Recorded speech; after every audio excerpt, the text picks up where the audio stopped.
It is my pleasure to introduce to you David Lauterstein. David has been a therapist and internationally known teacher of massage and bodywork for over 30 years.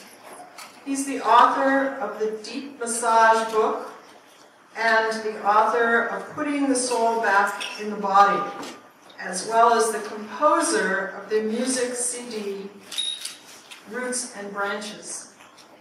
He's the co-founder and co-director of the Lauterstein Conway Massage School in Austin, Texas.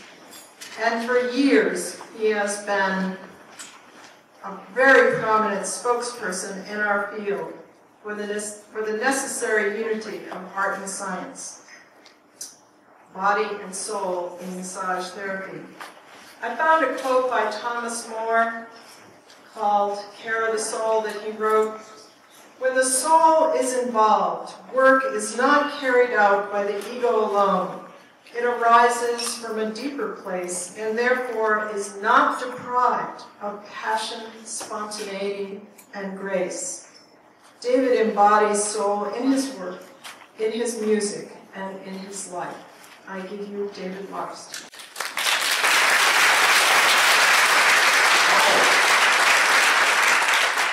Thank you very much. I thought I would first share my latest acquisition that is definitely an embodiment of art and science, as is our lovely profession. And this is, in this simple little case, this is my guitar. Now, is this cool or what? It was reverse engineered to fit into the overhead compartment on planes. So I'm going to show you here. This is the first time I have taken it on a trip, so this is the inaugural Alliance tour for my guitar. Look at this. Here's the neck. It's not broken. It's like, you know, the mind-body connection. You see, you have the head and the neck, and if it's not connected to the body, we're in big need of a massage. Don't you think? So watch this. Cool? Yeah, it was out of place. Totally out of place. Of course, I've got to tune it about 4 or 5 times a week. I don't charge for that, though. That's right. Now, it's almost in tune, I think. Let's see.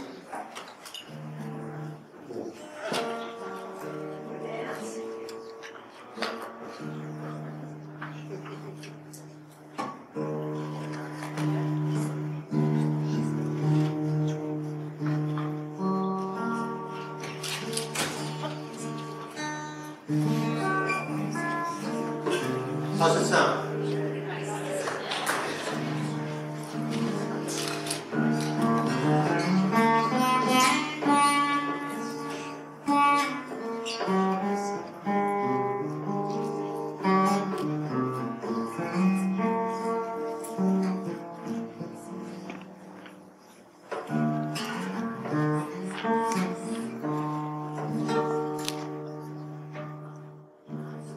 Relax, you massage therapists. Relax. I'd like you to stand up and partner with somebody. I'm going to lead you through an ancient ritual building on the principles of Ashman and other great thinkers out there. So what I want you to do is find your partner and get more than arm's width distance from each other. This is pretty esoteric, so keep an open mind.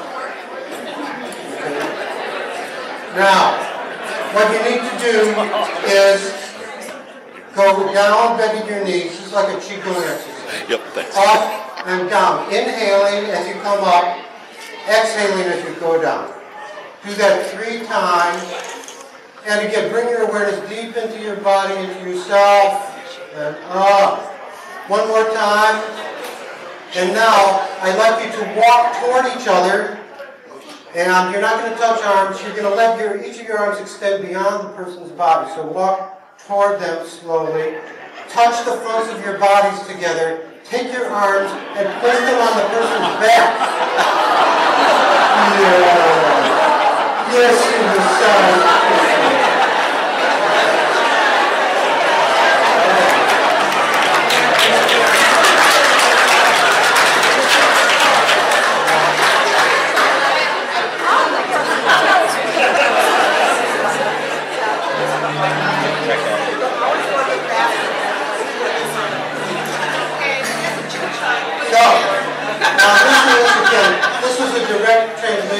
think it was from Swami Beyondananda, as a matter of fact. And you can now teach it to your students, but you have to give credit to me and Swami Beyondananda.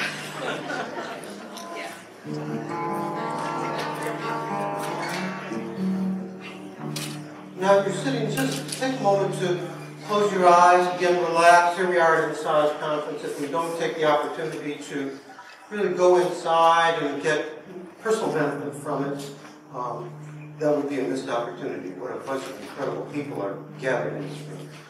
So I'd just like you to close your eyes, take a breath, and take a moment just to think about what massage means to you. What has massage meant to you in your life?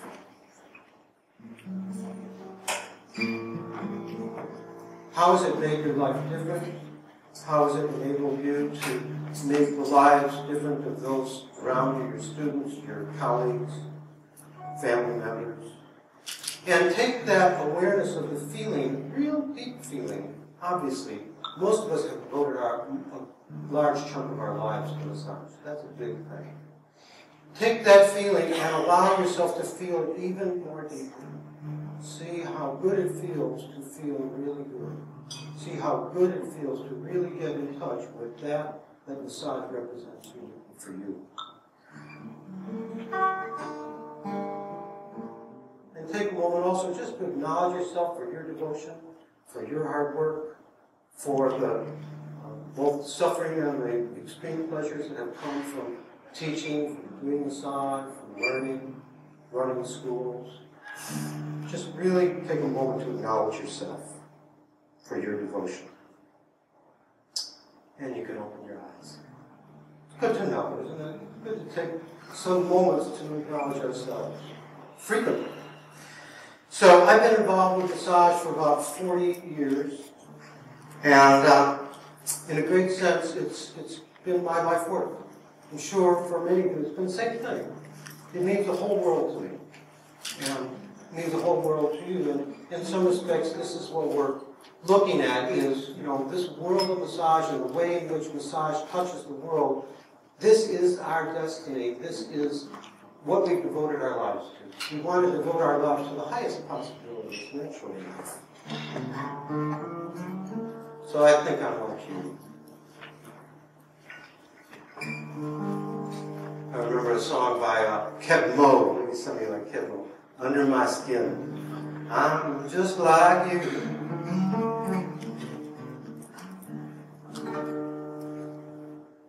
So touch is an undercurrent for us. It's a deep, nourishing fact that's affected all of us to our very core. And doing massage, one can view us as working with three things, kind of three levels of health. On the one hand, we address dis-ease. And I think of that with a hyphen as well as not.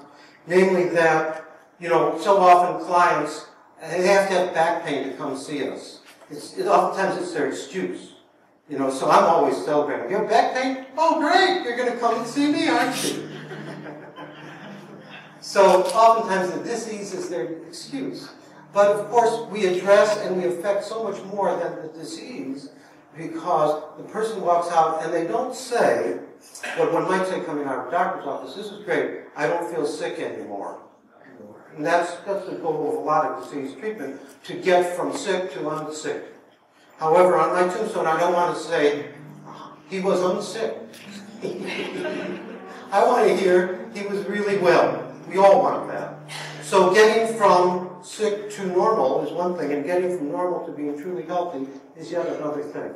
And we know that oftentimes that's the focus of massage, and that's why people come out of the massage treatment going, wow, I feel great. Now, I don't go to my doctor, who I appreciate deeply, and come out and say, I feel great. Could I come back next week? I'm sorry, I'm all... So, we address physical dis-ease, we address injuries, we address the dis-ease that happens psychologically, there's stress, being beside oneself, and thank God for that, and the increasing competence, thanks to so many of you wonderful teachers, for massage therapists learning how to really basically treat diseases that respond well to massage therapy. And then you have a second level. You know, a lot of times people will have lower back pain and they'll come back and back and back and back. On the one hand, you're happy they're coming back because they are a bedrock of your income. And yet, on the other hand, you really wish that they would feel a whole lot better and that the effects might be lasting. But oftentimes the effects aren't lasting because of the disposition. And here we again can put a hyphen between dis and position. Namely, you have misalignment. So you have dispositional issues, the postural issues that keep on causing their problems to recur. You have persistence of dysfunctional habits. How many of you here or your students have given people their homework to do and found that they consistently did not do it? Raise your hand. So the persistence of habit is baffling. Of course, it's a function of the nervous system. It's a little conservative. But we help recalibrate the autonomic nervous system, which is one of the places where people get into a lot of trouble. We give them somatic education, direct body to body. Not words, but more through touch. Ida Rolf said that people were walking around in random bodies. I think she meant that as an insult. Point her finger at them. What's that? What kind of a shoulder girdle is that? Get out of here. Well, yes, because we don't have wonderful physical or psychophysical education. Most people are psychophysically illiterate in this society. Our students come to us initially with a high degree of psychophysical illiteracy. I was working on a guy the other day, working up his back, releasing the ribs. He said, "What are you working on?" I said, "I'm working on your ribs." He said, "Oh, I didn't know I had ribs in my back." I love it.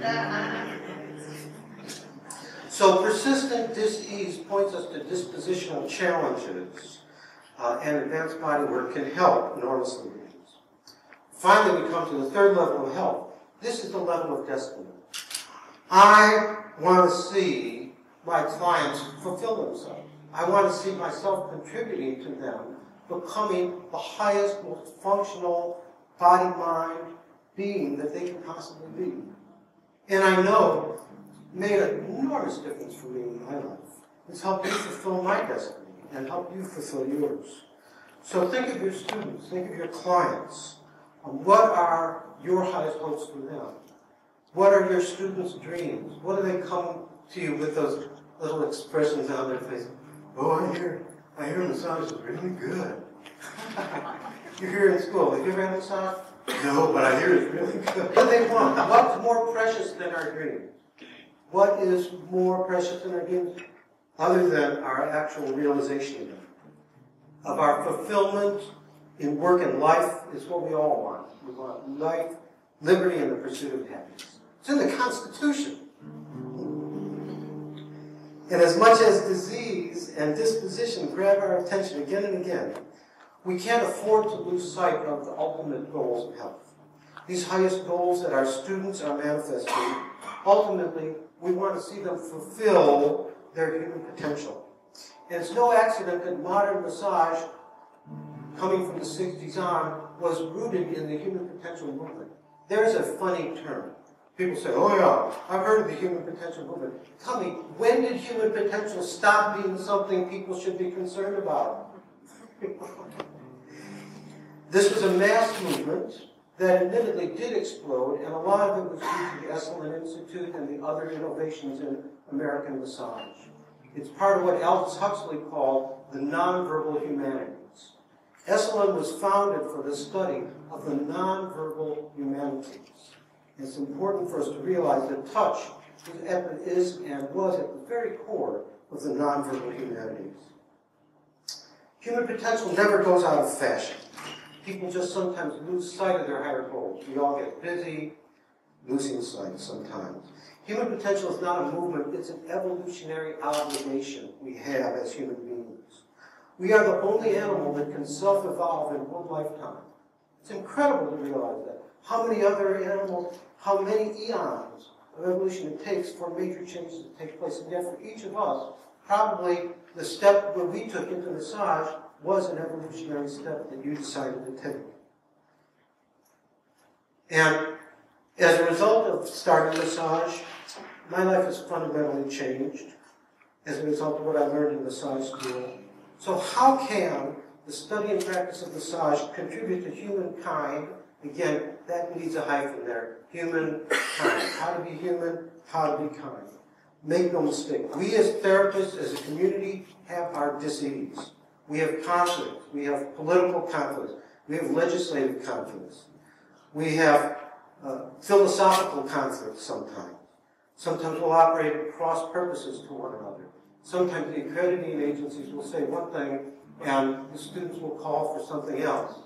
Or one organization, God forbid, develops a little spat with another organization. That's never really happened very often in the history of massage. Because we're peaceful people. But we do have dispositional differences. And increasingly, massage seems to range from the people who are really rancorous sort of individuals. Perhaps Facebook has revealed a little bit of that interprofessional rancor that introduces dissonance every now and then. And then you have the sickeningly sweet people. Are you familiar with any of them? For whom nothing is going to perturb them, yet underneath, it's like kind of an M&M with some strange fruit inside. Not quite such a treat. As therapists, we've seen them all, and as teachers, certainly as well. There are scientists, there are the magical people, there's the mechanistic people, there are the thinkers, there are the healers, there's the researchers, the sports massage folks. But beyond that, we all know, and I think we all stand for this, that science and art are not opposed, despite polarizing arguments. They're an essential unity if we're to attain true health care. So when it comes to the destiny of our work, disease and dispositional challenges recede into the background. There's no question as to the essential role that touch plays in human life. And the fundamental fact we need to always remember is touch is the first sense to develop in the embryo. That means the foundation of every person's world is the sense of touch. The first communication medium is touch. The first place that the nervous system starts to develop itself is through touch. And so touch is the foundation of your whole world. And along with touch and along with what Huxley said, that's supported by the discovery that 93% of communication is nonverbal. 93% of communication is nonverbal. So, I proposed this talk. Pete or Nancy asked me to do this talk about, just talk about whatever you want. I said, okay, destiny. What was I thinking? Well, I was thinking that this meeting is historic, and that we are, in many respects, arbiters for the next directions we take. And how can we optimize this realm of education? How many times have you been teaching something and you're saying this and you go, I wish the whole world could hear what I just said? Do you know what I mean? I mean. Because that, again, gets at the essentiality of what we're talking about. Again, it's not just touch, it's not just rubbing, it's not just orthopedic, it's not just dispositional, it's the foundation of your world that we're using as our medium. Whether it be the vital intricacies of the autonomic nervous system, the vast role of touch in human connection and health, the ultimate value that kindness and love plays or should play in our world. Teaching about the structure and the function of the brain, teaching about the mind-body connection.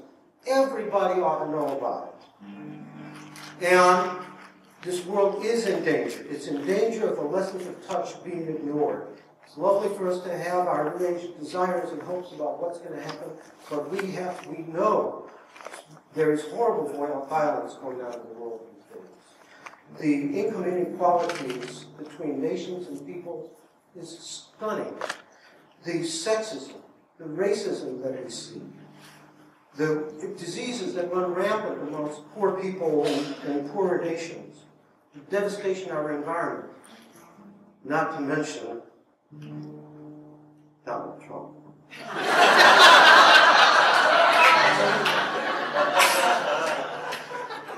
Patty Griffin sings, everywhere the water's getting rough, your best intentions may not be enough. I wonder if we'll ever get home tonight. This is our home. This earth is our home. I'm here because of the urgency with which the lessons of touch, they're so desperately needed in our world. Sometimes it hasn't been, and it won't be easy. But the hardest thing is if we ever forget the evolutionary and the revolutionary role of touch. This touch that connects us. Loving touch is what every person in the whole world most depends on. We see the domination of virtual reality these days. We see the domination of the so-called STEM curriculum that entirely leaves out the humanities, substituting complete emphasis on science, technology, engineering, and math. I mean, leave humankind out of it. And I won't go into too much detail. But we can see virtual reality has gained a tremendous amount of power. And I'm as bad at Facebook as anybody else, as many of you may know. And yet, we represent actual reality. Touch is the medium of actual reality, because touch is the only medium in the known universe where I can touch structure and I can touch energy at the same time. Touching structure and energy at the same time. Without touch, we can't touch structure. Without intention, you don't have energy. I wouldn't say I'm being touched by this table, unless it's a very intelligent table. Oh, well, thank you very much. No. But I would say that you're not being touched by your chair, but you may be touched by yourself or somebody near you. So that quality of touch to unite the worlds of energy and structure, this gives it evolutionary leverage. You know in your heart, you wouldn't have devoted your life to it, that touch is what we need. It is this touch. To be in touch with ourselves, with each other, in our world, and in our businesses, and in the world as a whole. An essential and key element in all massage is education of the heart. James was pointing us in that direction. There's head education, there's heart education. If the heart isn't educated along with the head, we are alienating ourselves from some of the most important things in the world. The message of touch is irreducible, it's irreplaceable. Let's join forces and make the biggest difference in the world that touch and massage can make. This is our birthright as massage therapists and as educators. It is our destiny to touch this world, both proactively and preventatively, so that the rule of human kindness gets to be the practice of all lands and all peoples. This is the only worthy destiny of humanity, only worthy destiny of massage therapists. It may not be easy, but it's our path. We need each other to walk down this highway, to stand by each other even when it don't come easy.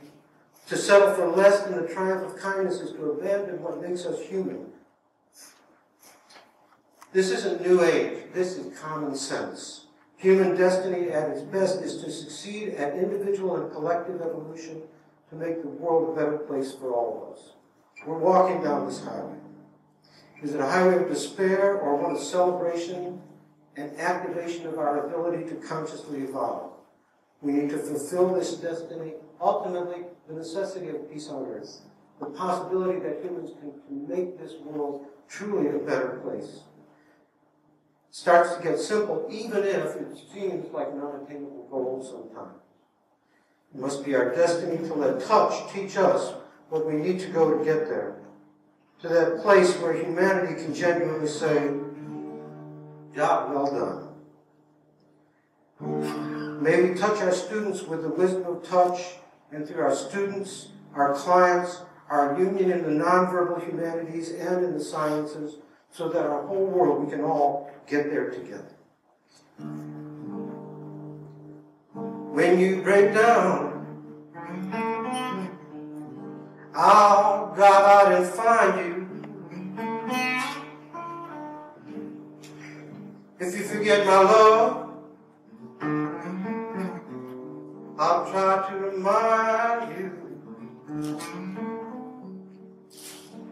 stay by you. When it don't come easy. When it don't come easy. May your heart and your whole self be well. Thank you very much.